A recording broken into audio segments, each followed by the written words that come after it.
care. Okay, take care. Thanks. Hi, and Dawn, it's Lisa McAfee. I'm going to leave at 4 as well today. Thank you. We're on now? Yeah. So Okay. we are on now. I'm just going to see if there's anybody in the waiting room chair to let in now. Sure. Okay. But we are live streaming at this time now, so.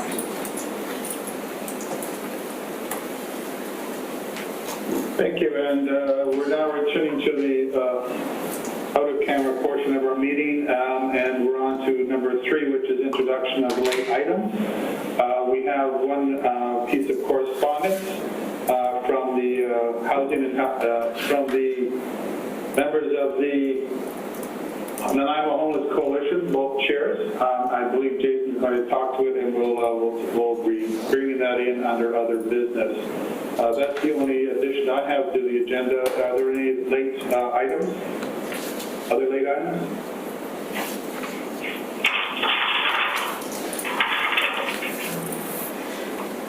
Chair, if we could just let everybody know that this meeting is live streaming. The chat function we ask you not to use because when we read it, it shows up on the screen. So it's hard to read and live stream at the same time. So you might want to see if there's any new guests that have joined you, and we are live streaming to our website right now, just so everybody's aware of that. Okay. The folks that I see coming online now are our MLA Sheila Malcolmson was here a minute ago, and also MLA Michelle Stillwell is joining us as well. So I'd like to welcome those folks here. Do we have any more late items? So thank you, Chair. I believe there's an item of correspondence that you would like to be added, and it is from Yvonne Burrows and Jason Harrison, and they are from Nanaimo Homeless Coalition. Is that correct? Yeah, that's correct. I just mentioned it a couple minutes ago. I missed that. So yes, I did, while I was trying to get everybody on. So that's the only late item that I am aware of that you would like added. So if you've already said that, then it would just be adopting the agenda as amended with that late item. Okay. I would like to look forward to a motion to adopt the agenda as amended by Councillor Hammond, seconded by Jason Harrison. Thank you very much. All those in favor, raise your hand to say aye. Aye. Any opposed? Hearing none, we'll move on. And our next item is the adoption of the minutes as presented. Under 5A, a motion to adopt the minutes as presented. Councillor Hammond, thank you. Seconded by Signe, thank you. All those in favor, say aye, raise your hand. Aye. Any opposed? Hearing none, we're going to now move on to reports. And the first one is the city updates on actions to support vulnerable populations, and it's going to be introduced by Lisa Baltasing. Okay, good afternoon everyone again. So this is going to be a verbal update, and to let community and those of you on the task force know what the city's actions have been to support vulnerable populations. People can also go to our website and check out on the website support vulnerable populations during COVID. And we can provide the link after this meeting for those of you who aren't able to search it online. So one key piece is that obviously we've started the Health and Housing Task Force again, and the work of that continues on. Following direction from Council, we have started meeting with a food security working group. We had the first official meeting last week, and it will continue to be weekly. Terms of reference is in the process of being drafted. A couple of you who are on this call are also participating in that. John McCormick, Signe, Jason, I think you also participated last week. We also have others who, and the intent of this is to both look at the food security issues during this crisis and then also in the long term. So we have support from a variety of nonprofits who are currently continuing and adapting, from the Loaves and Fishes to other organizations like Food Share, efforts by the Nanaimo Aboriginal Centre, and then bringing together all these different groups and finding out how they're doing and how we can continue to support them in their efforts. So you can find out more about that on our website. We've also been working with some of the shelter providers to start meeting weekly with them to help them have questions answered, and also working in partnership with BC Housing and also Island Health. So that's been very helpful, and we appreciate both Lisa and Heidi who are on this call who continue to work with us to plan together as they lead the response, the health response on this, and get answers to our shelter providers. So we've been seeing some information being shared from that, which has been quite helpful in the last 2 weeks. We continue to work on things like the rent bank that we had direction from the task force to pursue, and so we hope at some point later this year that we may be able to get something before you again for your consideration and then on to council. And again, thank you to those of you who are participating in supporting us with that. The other things that we're doing as part of the city's actions is looking at things like we had 3 portable toilets installed about just over a week and a half ago, adaptations to our drinking water fountains so that they can meet health and safety requirements while still allowing those who remain unsheltered to access water from those. And all that information again is on our website, including maps of those locations. The city continues to operate its shower program at Caledonia, and we've been working with the Unitarian Church that operates that on the city's behalf to see how we can expand capacity there by either increasing their staffing as needed.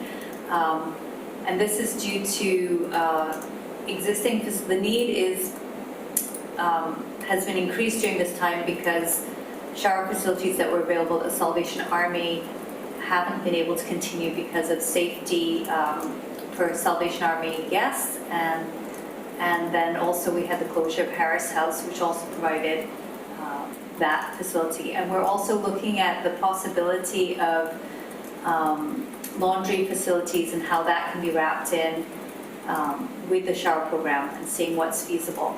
And so as we get updates on progress with that, we'll update the website and also let the task force know. I think that's most of what, amongst other things, we've been looking at. And the other things is checking in with different nonprofits to see what supports they might need from us. So with that, I will pause. Karen, Karen, if you wish to jump in, if there's anything else I may have missed, do feel free to jump in, and then the rest of you, please feel free to ask any questions through our chair.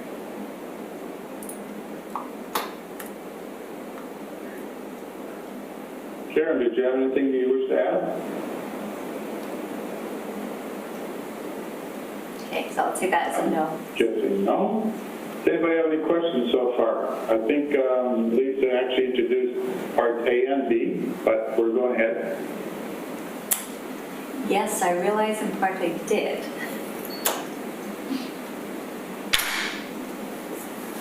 Can I ask a question regarding the terms of reference for the food security working group? When do you expect that to be ready, and would it be necessary that council approve it, or can it be approved, or would it be approved here? That's a good question. Because the food security working group is an offshoot of this group, I would think, and I should double check with Sheila who's not in the room, that it could come back to this group rather than going through council, but I would have to double check that. I think the idea was to keep things fairly nimble so that the food security working group could move fairly fast. And I know that they're in the process as a team of 3, a subgroup of 3 who volunteered to work on that. And I saw a draft appear in my inbox yesterday, and I know that they'll continue to work on that tomorrow. And then hopefully by our next task force meeting, they'll come back to you guys to take a look at. So, Okay, we'll be able to make a decision then.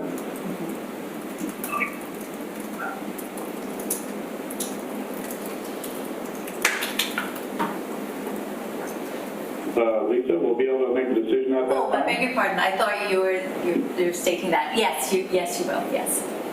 Okay, thanks. Does anyone else have any questions? Emmy, are you around? She's on mute, and I think Marina may. Yeah, I'm here. Would you like to introduce Myrna? Marina. Marina? Okay, I think she's on, I don't see her face, but, so Marina is our health manager, which referred, before used to be called a health director. So she's gonna come on board and help me with some of the committees I sit on, and so with this committee, I didn't have an alternate.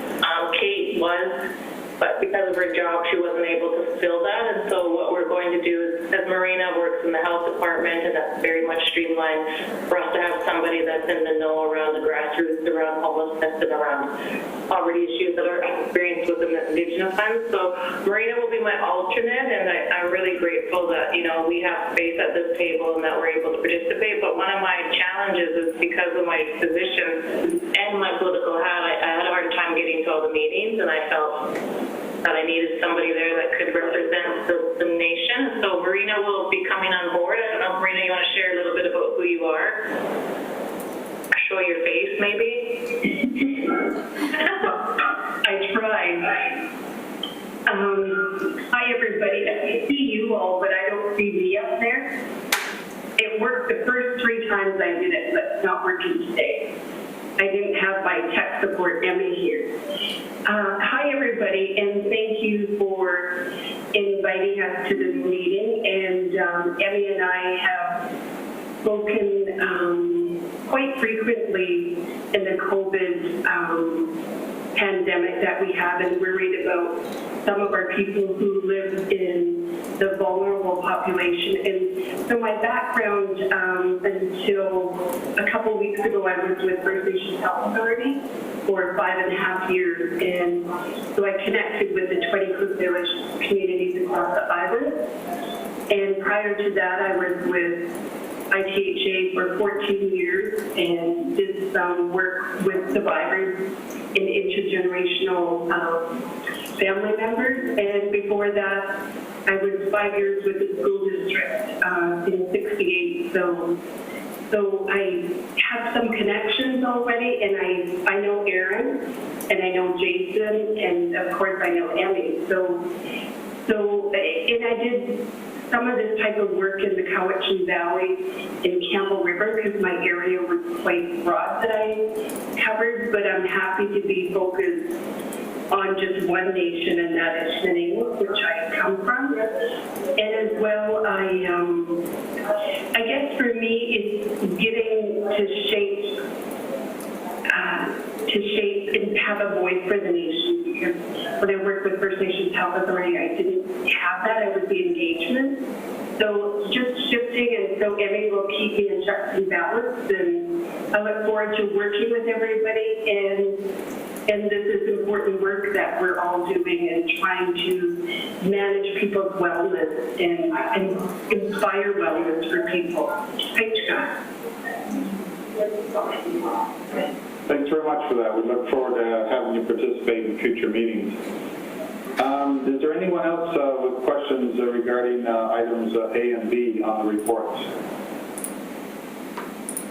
Okay, seeing none, we're going to move on now to presentations. Have we got a hold of Dr. Turner?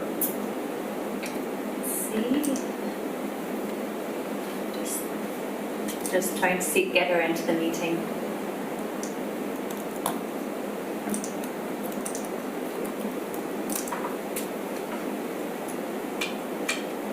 Chair, just while we're waiting, I want to thank Lisa and Karen for all the work they've been doing recently to get the showers and everything else, working on the food security meetings. Really appreciate the work they're doing. That's great. I look forward to the recommendations coming.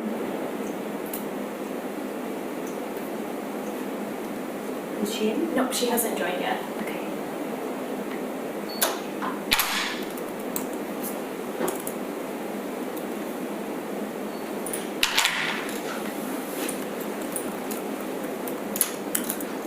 So a lot more complicated walking through an electronic door than a real one. Yeah. Yes, that's right. Okay, I'm just gonna, I'll text as well. Okay, she's not in the meeting. Can I ask a question, Chair? Yeah, I have a Councillor, sorry, Cameron Miller there. I'm looking at the wrong name here. And then I think it was Emmy? Yeah, please. Okay, Superintendent Miller, sir.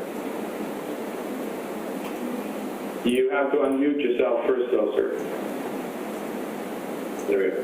Just toss this out while we're waiting for Dr. Turner, and want to let people know that we are seeing a continual increase in the number of homeless people coming in from different communities. We're not sure how a lot of them are getting here. A lot of them are declining to say that. I don't know, Jason, if you want to comment, build on that, but I just thought it was worthwhile letting the task force know that our thought at the RCMP was when the ferry was shut down and severely limited, we might start to see a plateau and no further increase. But we were seeing, somewhere between 3 and 5 new faces every day on the street. And Jason, I don't know if you want to build on that or comment. I can add a little bit anecdotally from our teams. I think what we're seeing, and I think this builds on the last meeting and talking about how many encampments are out there. What we're actually seeing is a lot of people are abandoning their encampments in the other reaches of the community. Because homelessness is a continuum, there are people that maybe aren't as visible and they get their needs met by taking bottles in, panhandling, doing all the different things, going and getting their food at food courts, going and doing other things like that. Because those things aren't available, people seem to be abandoning all those other places and heading downtown because that's where the resources still are. We're seeing more and more people that we know of, but we don't see very regularly because they get their needs met in a different way. So we've been trying to wrap our heads around where everybody is going, and I think that's what we're seeing downtown coming from our team anyway.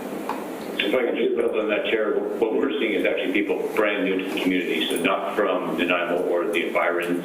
There could be some people, as Jason said, coming in from outlying camps locally, but we're seeing people sort of new to the island. We've seen Francophone people and others, so just for the chairs that I see, Dr. Turner, I think she's on now. Yeah, just before we get to Dr. Turner, I think Emmy had something she wished to say. Yeah, I think that I would like somebody to connect with us around the food security working group, making sure that Sanemo sits at that table. I think Marina, if you could take that lead, just because we're working on food security for our own members right now too. Yeah, it's a wonderful idea. Yeah. Yes. Emmy, Marina is part of that group. Marina, I can't recall, you were able to join us last week, weren't you? We had Tillicum, we had Nanaimo Aboriginal Center. Oh, actually, you know what? You weren't able to make that meeting now that I think of it. But yeah, Emmy, Marina is included as part of that group. So we've had one. Okay, great. Yeah. Okay, thanks for that. Okay, Lisa, I believe we're moving on to presentations and 7A. Yes, so this is Dr. Turner, who most of you know, who is undertaking the systems mapping work for us.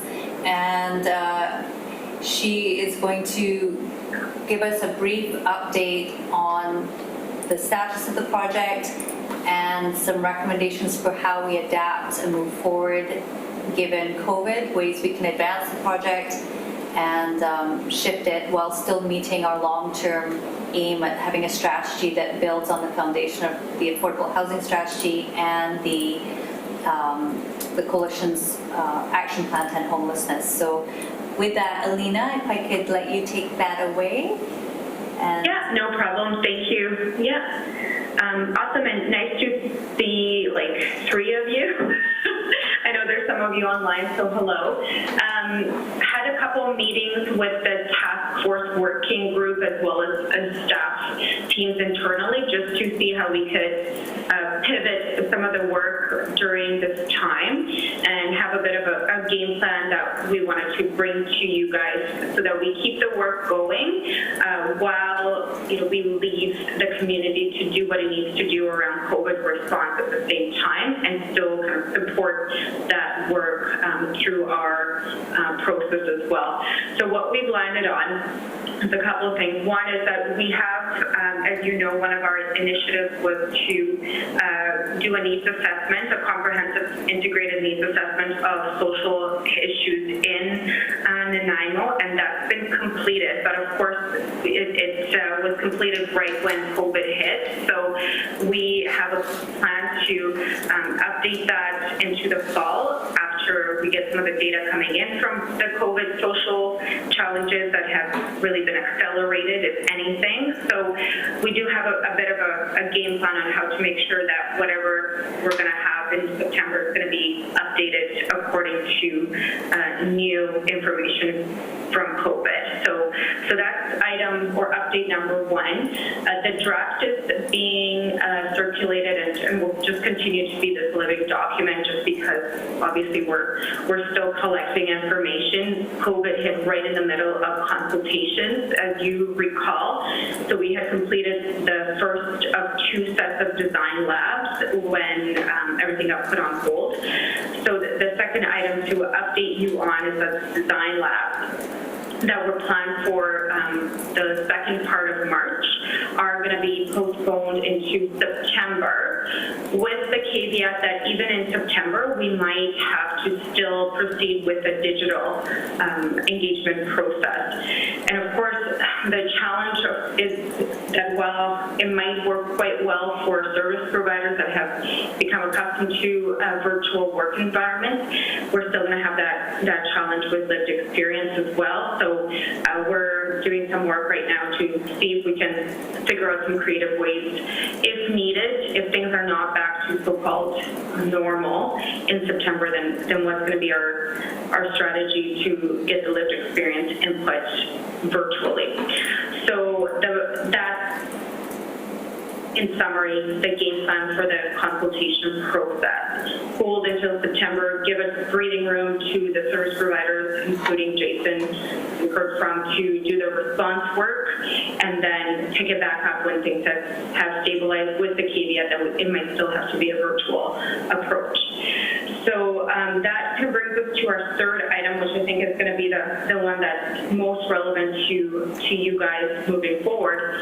One of the pieces that we wanted to focus on in this work is to use the data to obviously inform decision making, but also to use the data to give us some tangible costs and projections on spaces and types of spaces that were needed from a housing and health task force perspective. So that includes things like understanding how many case management, rapid rehousing spaces we would need to have, or permanent supportive housing, or affordable housing, etc. We obviously have some of this from the affordable housing plan. We don't have a lot in terms of the homelessness specific response. So we were able to get a lot of information that is needed for modeling work out of the needs assessment. And yes, COVID will have an impact, but if anything, it's going to make the cleavages even deeper, if you will. So what we thought we would do to support your work and your advocacy work with federal and provincial governments around longer-term housing and supports responses is that we could proceed with the modeling work.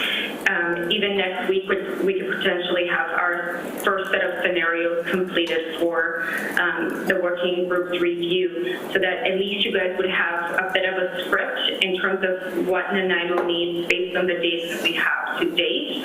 And of course, the caveat is COVID, and probably it's going to be a caveat on everything moving forward for all of us. But we could again update the scenarios once or as we get more and more data from COVID coming in. With financial modeling, you're always making assumptions regardless, so there's always that risk, but at least you have a ballpark in terms of the stock and cost needed to address the challenges in Nanaimo. So that's our game plan that we like to put forward to the task force. That'll also ensure that our work keeps going in the meantime.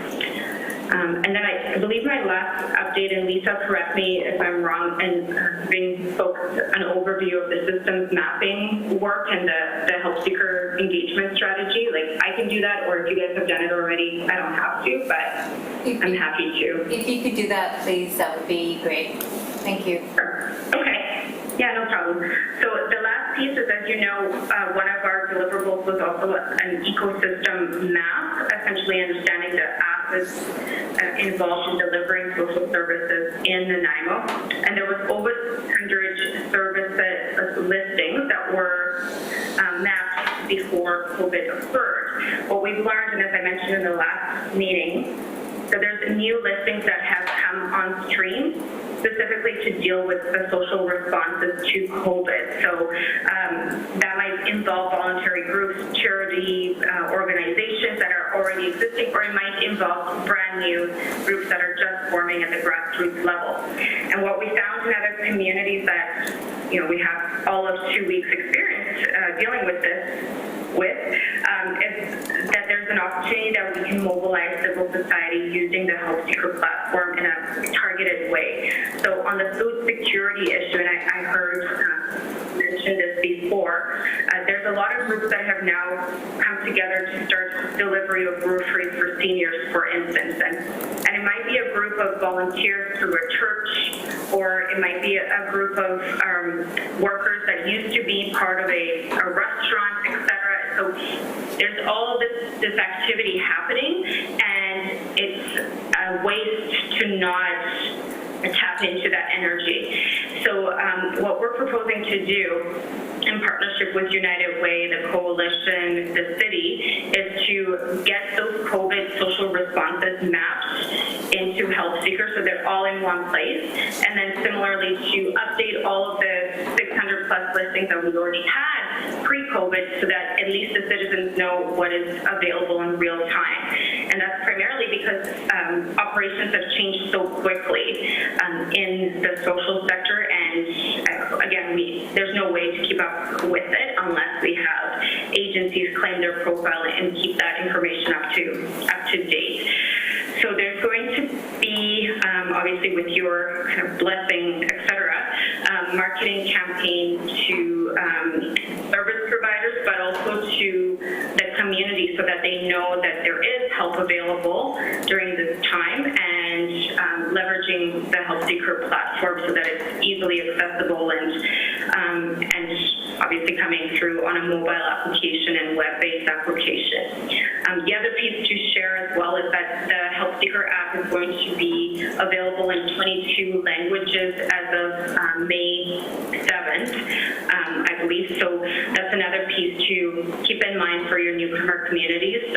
We're working on developing a First Nations language strategy as well. So that's obviously kind of a longer term, or not longer term, but still within the year, but I'm not sure it's going to be helpful for your Nanaimo strategy, but it might be helpful for your newcomer communities in the meantime. So that's it. Lisa, feel free to chime in if I missed anything. No, or Jason. Great. That was great, Alina. And with regard to giving a boost to the Help Seeker, the city has realigned some staff to start, pretty much start tomorrow in getting that push on and helping explain how this fits with coordinated access of services going forward to meet the needs of the community who might, to reduce the likelihood of falling through the gaps. So it's part of our long-term planning, but the COVID provides an opportunity for us to really give a push in helping people make use of Help Seeker, get comfortable with it, and having direct contact with a person on the end of the phone helping guide them through updating their information and using it. So I guess through the chair, if there's any questions about Alina's presentation or our approach here.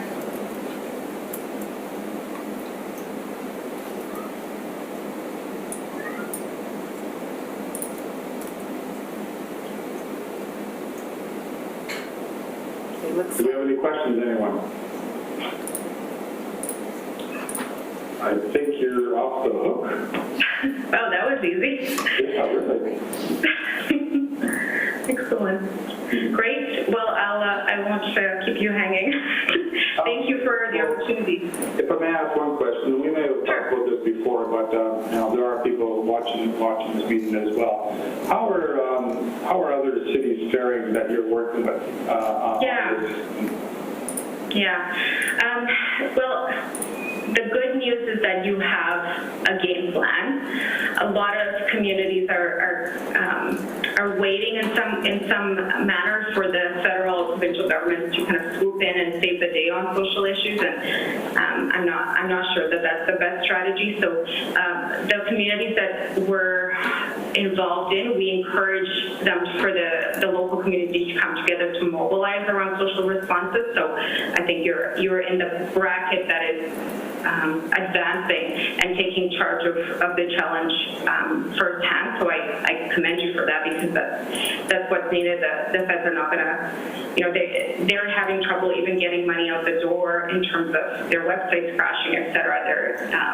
That's kind of where they're at. The communities that are mobilizing really well are striking these coordination functions, and a lot of the time municipalities are definitely involved. The other funders are involved as well, and they have a way to bring in key mobilizers per issue area. So I think I mentioned last time this idea of pods. So on food security, I bring that up again because I listened in on Emmy's notes before, but mental health, domestic violence, addictions, etc. Those are the issues that are popping up, and those are issues that you're going to have regardless. So it's a smart thing to think about now. If you're strategically mobilizing key partners that have a stake in those issues and are the ones that are going to be the ones to get the work done now, then you can leverage that energy longer term as well. So you wouldn't want to do all this work around food security and it to disappear post-COVID because,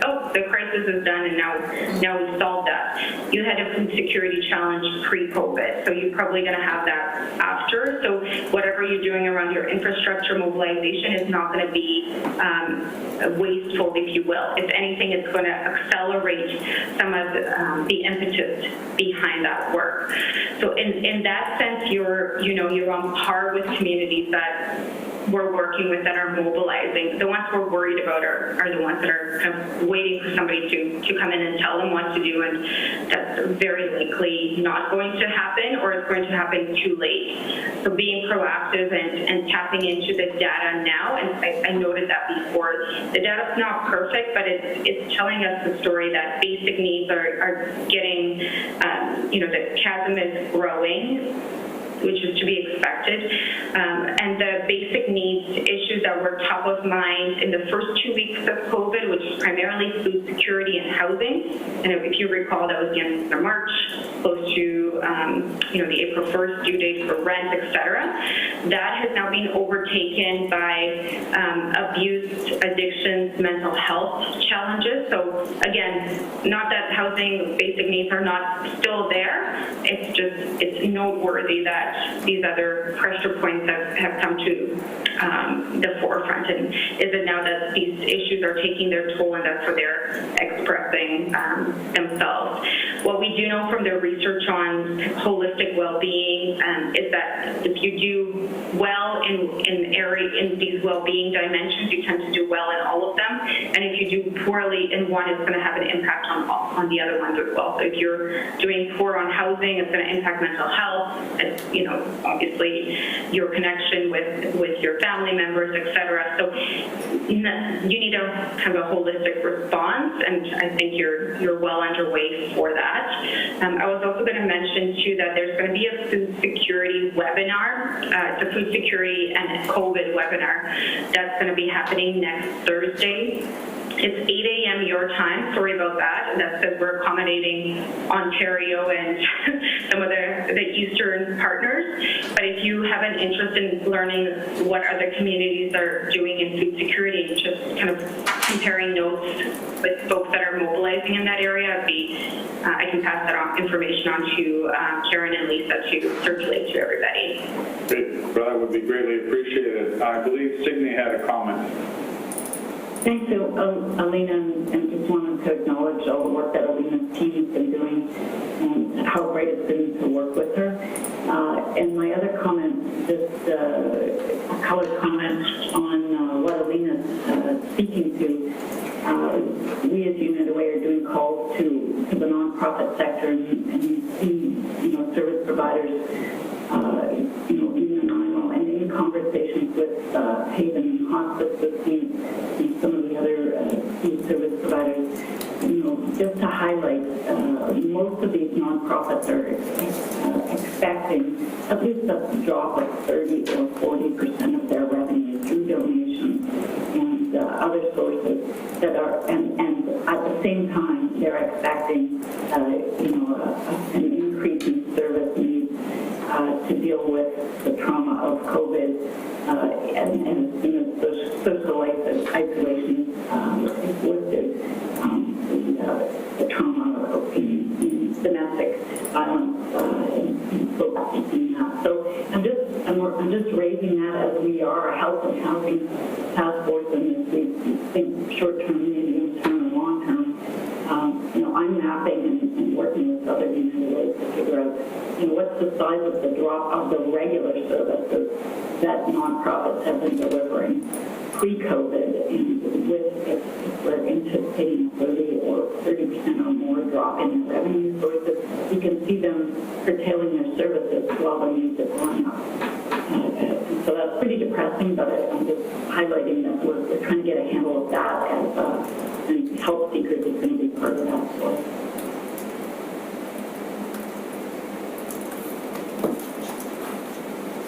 Thanks for that, Signe. Does anyone else have any questions or comments regarding A or B? Oh, sorry, regarding our presentation by Dr. Alina Turner. Seeing none, you're more than welcome to stay for the rest of the meeting, which won't be too much longer. But you can also go and there must be like 5:30 over there somewhere. Yeah, I'm gonna join the barbecue happening outside our house. Ooh, okay. Yeah, sorry about that. That's no problem. No. And apparently you're having good weather for one day or something. That's right. That's why it's such a big deal for us. Okay. All right, well, we have a grand everyone. Okay, thank you. Bye. We're now on to other business, and we have correspondence from the Nanaimo Homeless Coalition. And Jason, would you like to talk to that? I believe everybody's been sent a copy of it. Thank you. Thanks for the opportunity and adding it to the agenda. I think it just really segueing from what Alina was just talking about, the need to have both, working backwards, that we need that long-term response, and we've always known that we need that, but we also have to be prepared for things that we talked about earlier, coming funding. Once we get through this crisis phase, we're going to be looking at the response phase, and we need to really prioritize, keep working through this process, and have a plan ready and asks ready for our community. When that comes up on us quicker than we'll probably all expect and anticipate. So that side of things is really, I'm glad to hear that we're going to continue on, and I think we do really need to revisit the action plan on homelessness and really create a new one with the new information, the new pieces of data and the learnings that we have. So I think that we definitely have to do.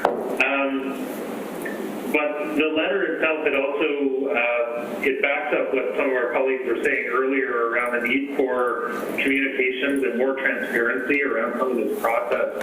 Like what we're concerned about from the coalition side is that the current process of our immediate response to this crisis is really has proved pretty inefficient.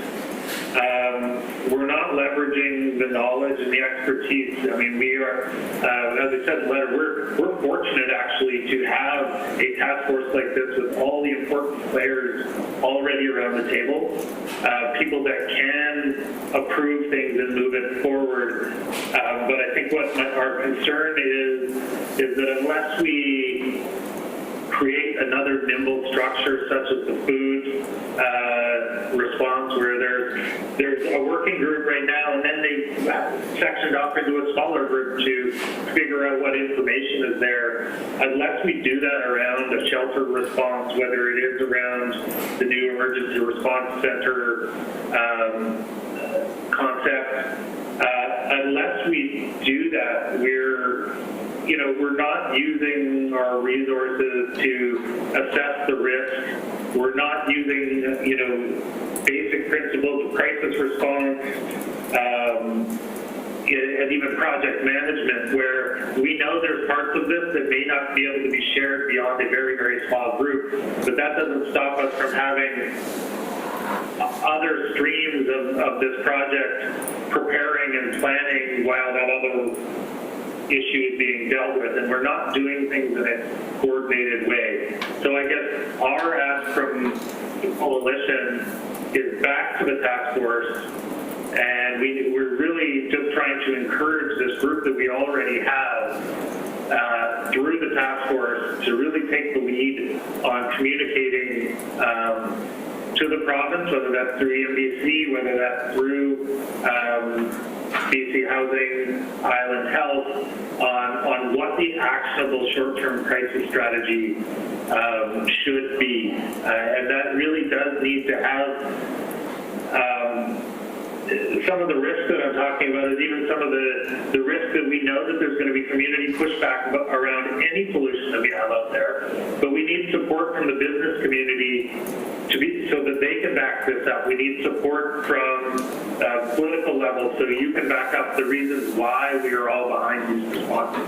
And I just do not feel that those conversations are being had around a specific topic, because we are 5-ish weeks into this now, and if we don't have some other mechanism to move forward, we're going to meet as a group like this 2 weeks from now again.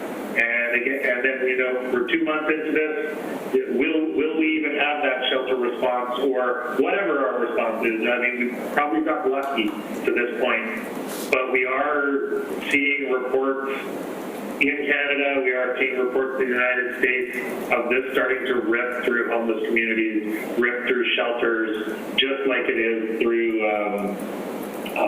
care facilities, and that are causing big issues for communities. So I think what we're trying to do is bring this urgency back to the forefront, that we do have the right group together, but are we going to rally around an actionable community response?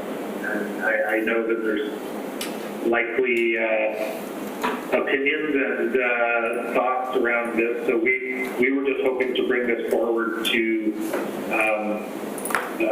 highlight and let people know that our service community is ready to be put into action somewhere. We have been for a time, and we're ready to rally around whatever this community response is.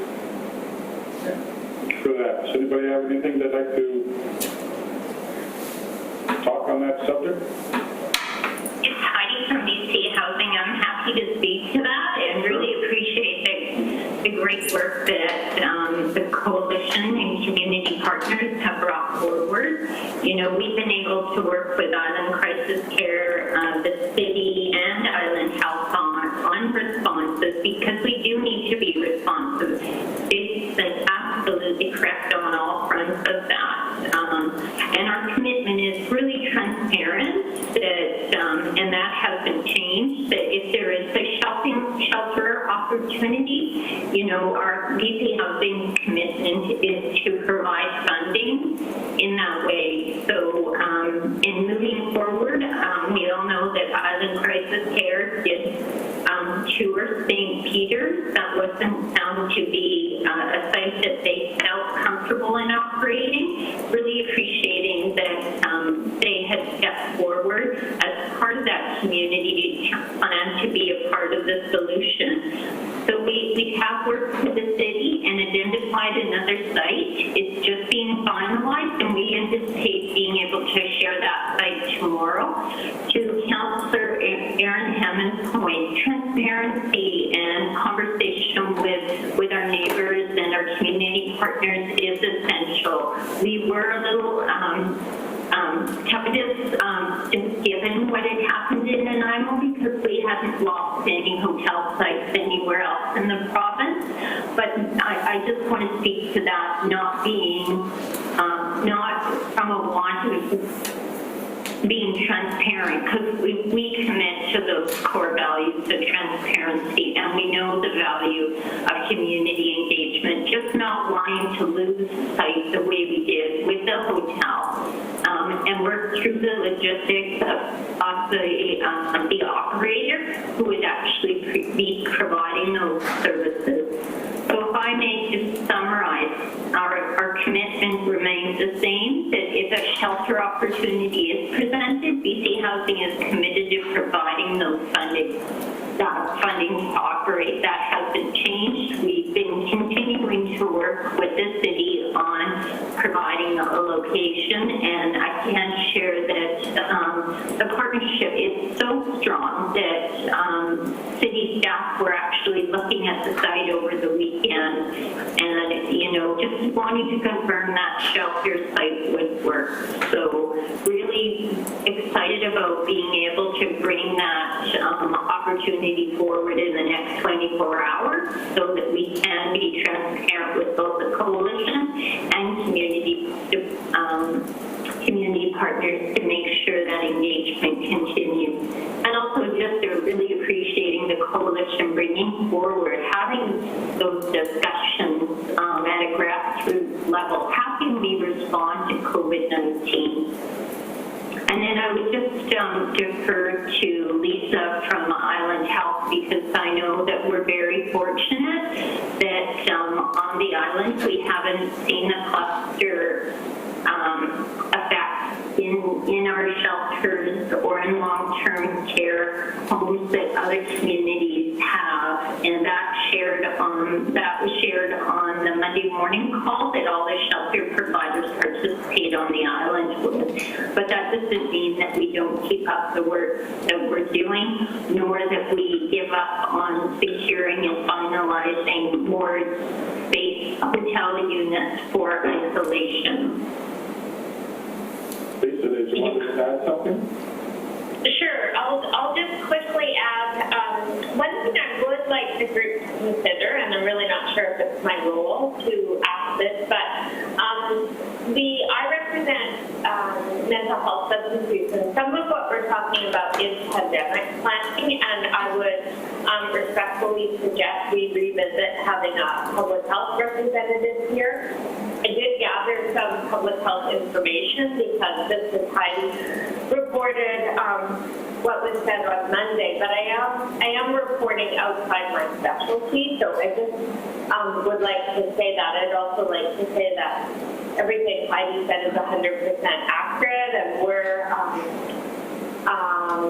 it is health responsibility and the teams that I support and lead to do the monitoring of people, as I mentioned earlier, who are in those isolation units, whatever those turn out to be, and the health support to what in my mind I call the sheltering site for asymptomatic people. So I think it's gotten quite clear. Lisa, you sent around the provincial documents that we're all working from, and I think our roles, I don't know what you would say, Heidi, we haven't had a chance to connect, but I think our roles are getting quite clear.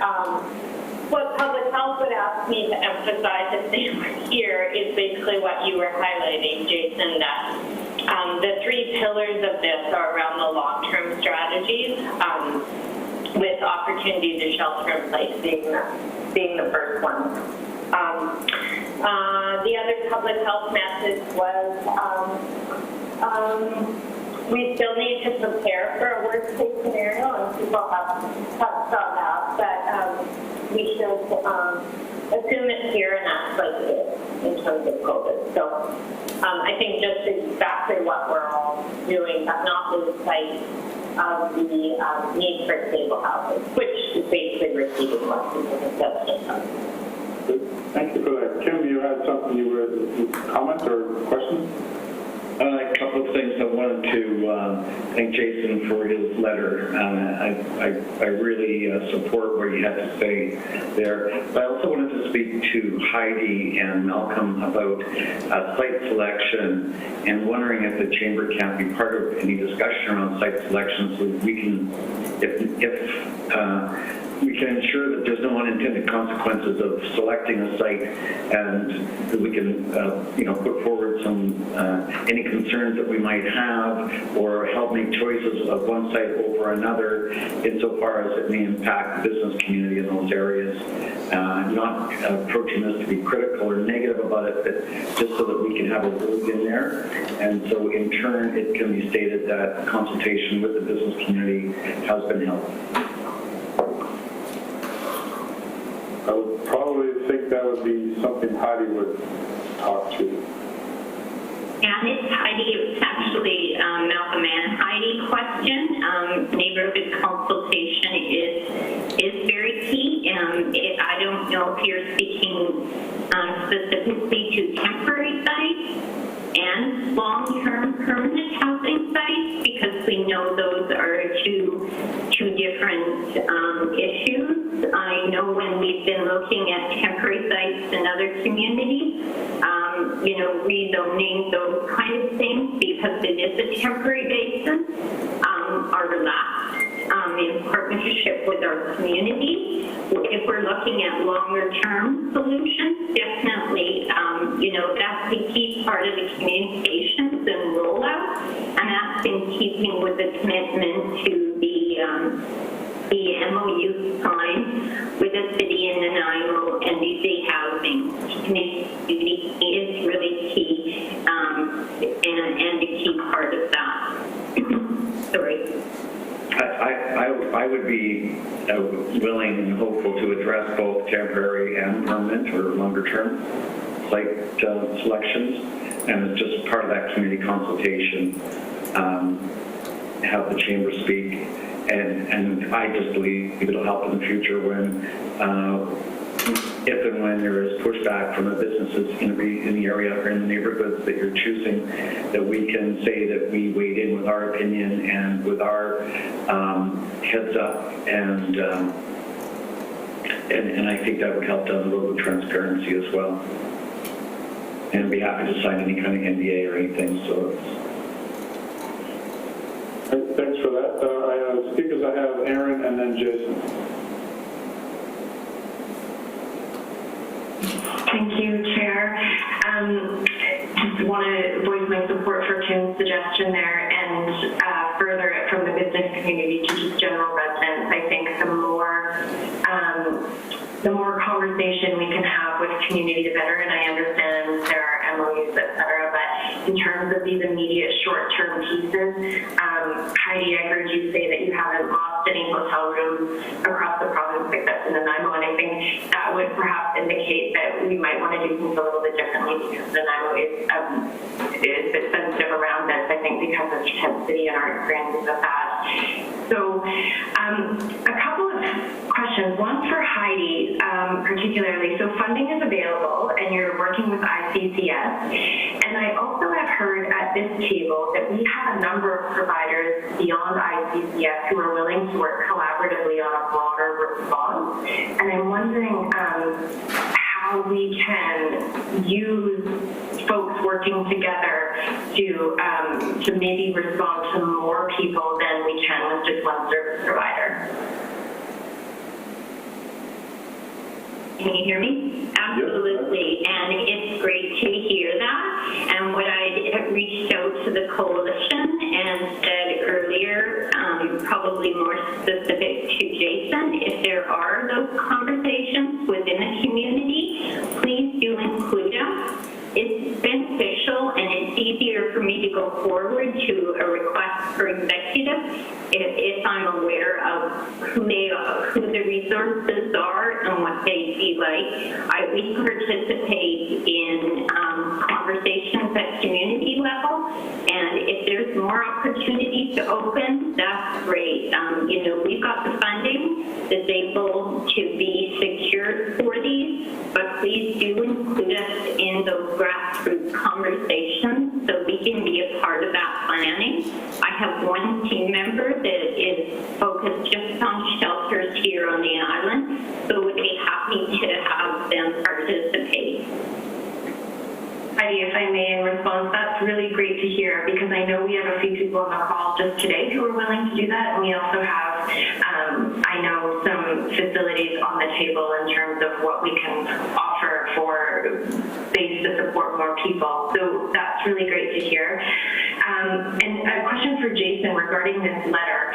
I haven't had time to digest it, so can you tell, when I had my first read of it, it seems like you're asking for the same people who are already at the task force table. Is it that you're looking for a faster response? Like, what are you hoping to get out of these two asks that we're not addressing at this table? It's that end. I think the reason why we felt we have to write this letter is, and this is not a me letter, this is not a CMHA letter, this is numerous organizations that don't feel part of the process. We don't know what's going on. We get bits and pieces, and then things may work out, might not work out, and it doesn't seem to be a plan B, C, D, and E being created at the same time.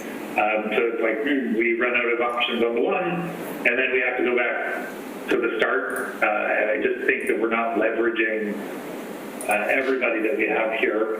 I think the second, another part of this is, I guess, some of the confusion for us is that we continue to be told that any response that comes from the community has to be vetted through EMBC, through a process that we have no say on. So we have come up with several frameworks and plans, possibilities, just more than anything, conversation starters, and identifying groups that we've already identified through our network of who could take on different aspects of this.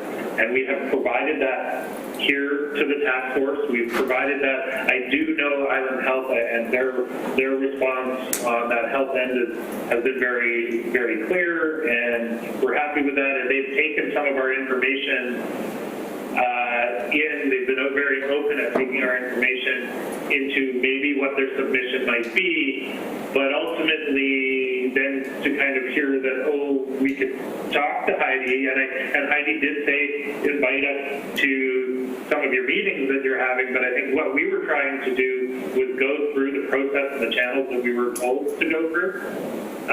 Which means everything in our community has to be vetted through EMBC. So we thought this committee here, or this task force, is the place to bring these topics forward, for them to be considered, and then put through whatever filters they need to be actioned. And really, at this moment, the only actions that not the only, let's back up, because there is absolutely the isolation response and the testing response that is active. But other than that, it's been, which is a big part, but we've got some bathrooms and some water. And that's in 5 weeks of work. So we're just concerned that how many more weeks through this process is this going to take to get some sort of response that helps those that are on the street, that have faces and names to all of us that do this work, that are in increasingly desperate kind of scenarios. We're all stressed in our homes and dealing with how our work has changed. They're out there without a lot. So I think we're just feeling those pressures, and we're trying to convey the urgency that we have to have something moving forward. Don, could I just respond to that? Sure. Okay, thank you, and thank you, Jason, that's really helpful. I think we're all experiencing that frustration of having that direction that this is going to be Island Health and BC Housing, and it has to all be vetted through emergency management BC, and we're all kind of dealing with the restrictions of that system. What I hear you saying is that that system is going ahead as it is, and that's great. There might be some really wonderful outcomes for our community because of that, but that there's other pieces, and perhaps those pieces are backup plans to what's being planned if that doesn't work. And you're saying those kind of other pieces around that core isolation response would be well supported by a small group of this group looking at creating those kind of community responses if something like the motels don't work. Am I getting you there? Yeah, that's essentially that's what it is. I guess from our side, part of it is that we put several things forward for consideration, and not once has anybody come back to us and say, "Hey, let's discuss this. What makes sense for our community? Oh, yeah. What are we doing here? What are we doing this? Is there something else we could do?" If nobody else has brought other things to say, "Oh, maybe this doesn't work, but here's a way we can go about it." So there's just there's a vacuum there, and it doesn't, it on the community level. We've had individual discussions with different people, but this isn't the community. We can get behind it, something that Kim can take to his group and say, you know what, we talked about these things. I had the opportunity to bring our concerns forward. Those were considered, and we've all made compromises on what the best solution that we can have now is. There hasn't been a collaborative vetting of what our community action is going to be. Jason, Go ahead, Lisa. I have Lisa, John, and then Sheila. Thank you. It's hard not to interrupt. I just wondered, question for Jason or others. Do you think we're at the point, and this could be just me, the nurse in me, where it's helpful to have the conversation specific to sheltering people who don't have symptoms, and separate to that, although they may be the same people, it may even be a similar site, people who are symptomatic for COVID. I find that distinction really helpful, so I'm just wondering if you find that helpful, and whether you're speaking more to the sheltering aspect of this for asymptomatic people living unsheltered. So I'd say just quickly. Yeah, just quickly, yes to the first one. Second is because the isolation part has been mostly handled by Island Health. Obviously, we've had the hiccup of that location. I would say yes, we are more focusing on the sheltering of asymptomatic individuals and what the available support resources are for the many hundreds of people that are going to still be out there. I'm being very realistic about this. We may get 50 people that are the most health vulnerable off the street that are asymptomatic, but there's also a giant group of people out there that are going to be left to fend in the elements, and what are we doing to support them, I think is our other concern. That won't require locations or things, but they may require resources. Thank you, John?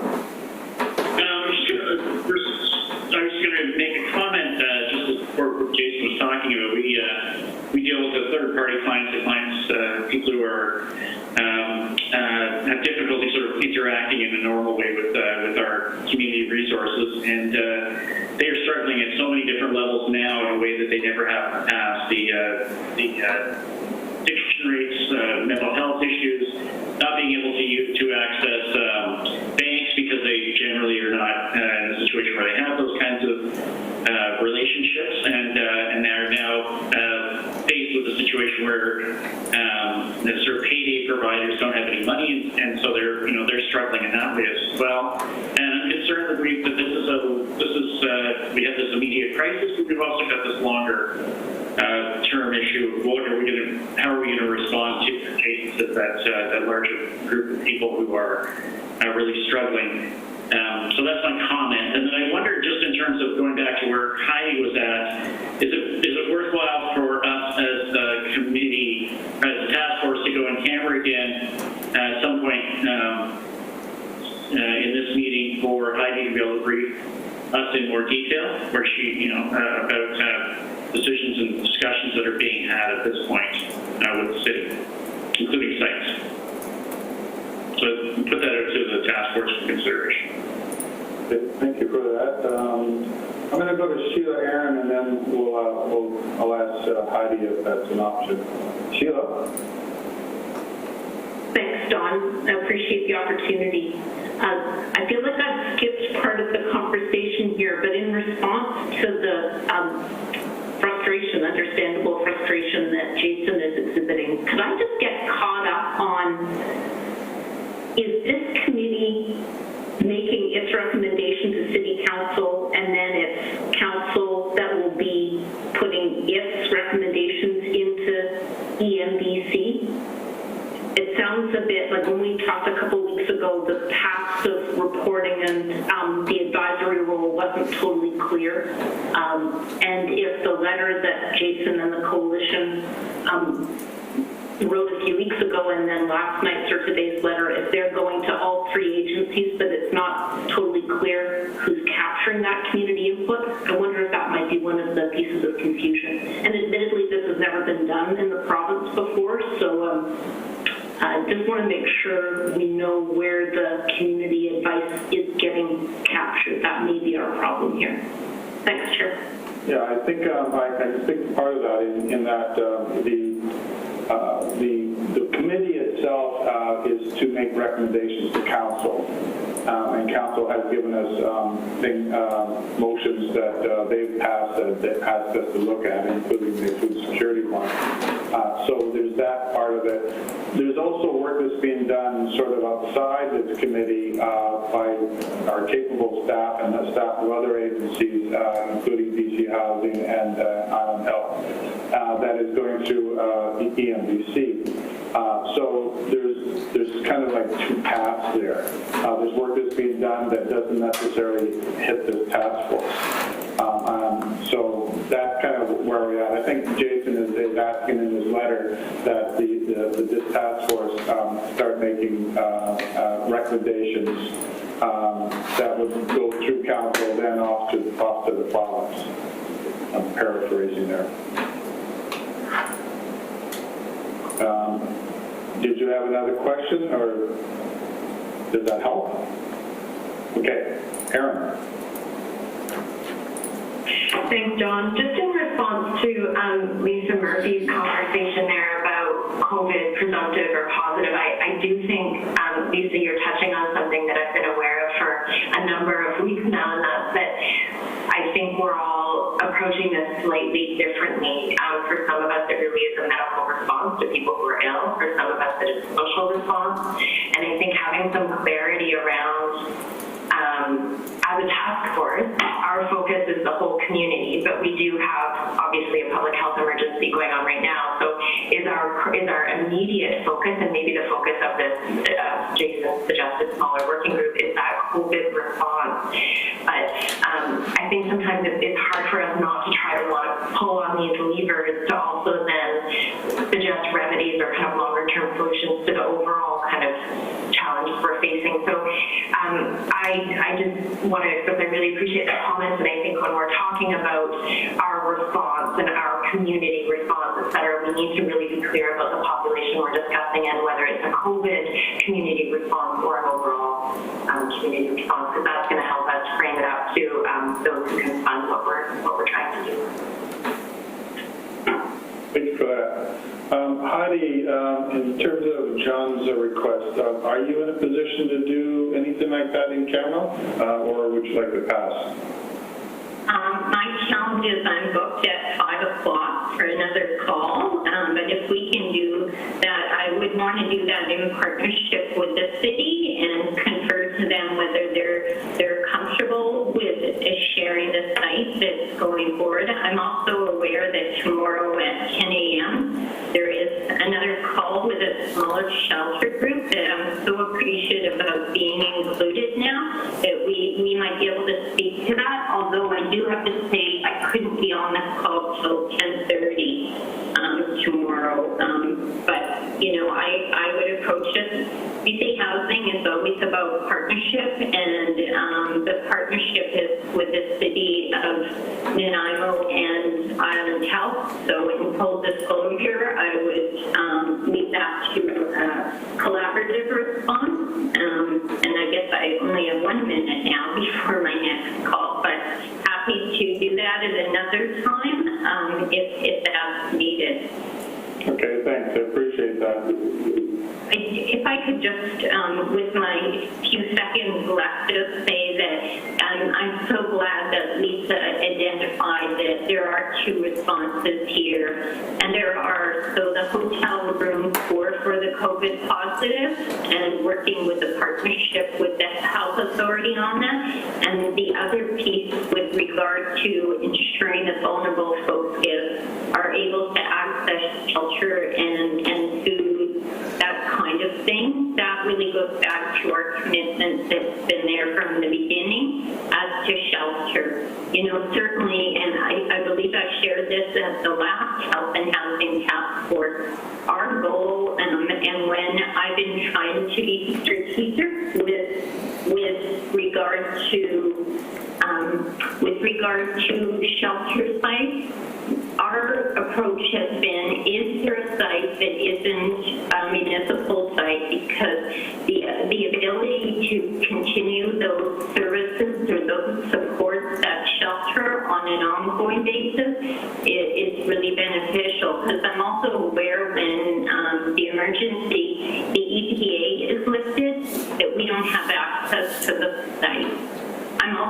I just want to share that in Victoria, I have toured myself 12 different sites at this point in time, just about 2 to 3 a week, and it's taken till this week to be able to really finalize. So site logistics, but we announce every site we tour, it gets really challenging. And what comes forward as a good option, once the operator tours or the partners, they may find that it just doesn't work the way they anticipated. So, I just want to really emphasize the importance of a site, if possible, if it isn't a municipal site, so that we can have that extended longevity, so that when the Emergency Act is lifted, that we can do some transition and hopefully planning for the individuals who are accessing the site. And you know what I'm excited about for Nanaimo with the MOU is the permanent housing solutions that are going to come out of that MOU as well.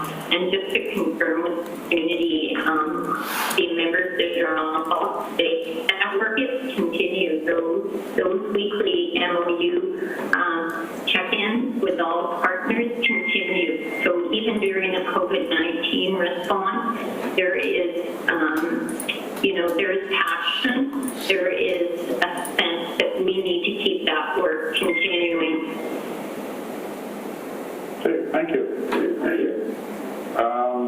So I appreciate your time. I think we're out of time now. Does anybody have any other questions? Here, I see a couple of hands up there, little tiny people. Thanks, Don. Dale here. Can I just jump in and I just wanted to clarify some comments that have been made around EMBC because I think there's some confusion there. And I don't want to I don't want to put limits on any conversations that could happen because we have to stick to some formal, we think that there's some formal framework under EMBC. There absolutely is, there's a role for that.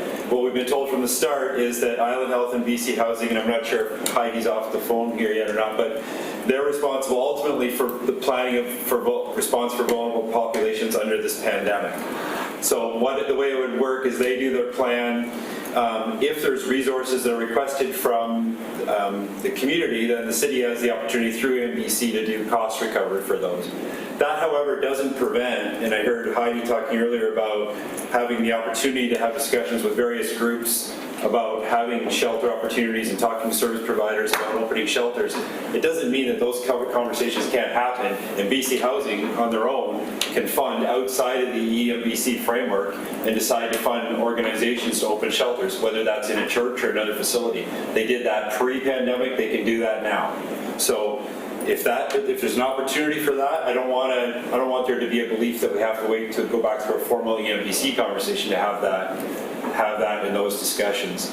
So I think the opportunity, and you're talking about recommendations, is not that a recommendation would come from here to EMBC or from council to EMBC, but I think recommendations that are appropriate are coming from this table around helping Island Health and BC Housing understand the local context, so when they're doing their planning and presenting it to EMBC, that is considered. And I'm trying to capture what Jason's talking about is taking that local knowledge and context and making sure it's reflected in the planning work, and I think that's the real value of having, I would suggest we're probably the only municipality in the province that has this opportunity, has these people around the table to collect that, pass it on through recommendations, and ask that it be considered as part of the planning work. But my main message is I didn't want to give the impression that there can't be conversations, if Heidi's comfortable with them, about funding shelter, whether they're short or long-term opportunities, and those could absolutely occur now. Jason, I think you had your hand up. You're probably going to be the last one. Just briefly, thank you to Dale for bringing that up and that clarity. We just want to have these community co-created solutions to whomever has to take them forward or make the discussions under whatever funding that is. Just us in the service provider community don't have the direct connections to that. So we are providing any of our information to anybody who will listen. It is provided to the city of BC Housing and Island Health, and we will continue to do so. And we'd love to be part of any conversation about what the community can do. So it's really from a proactive, positive, wanting to support the community place. And that's all I have to say. All right, thanks for that. We are over our time, so I think I'll call it a day. I'd like to thank both MLAs Malcolmson and Stillwell for attending our meeting. I hope you can do that again in the future.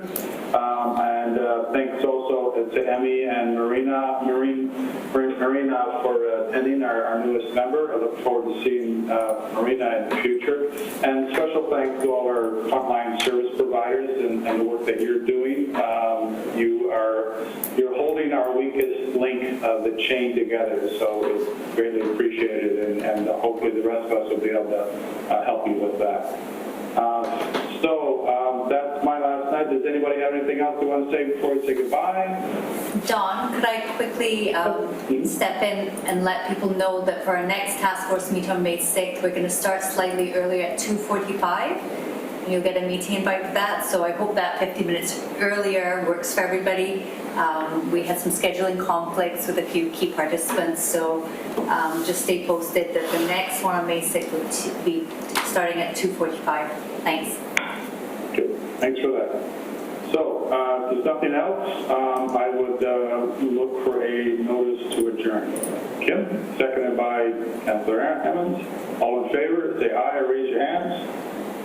Okay, we are now adjourned, so thanks very much, everybody.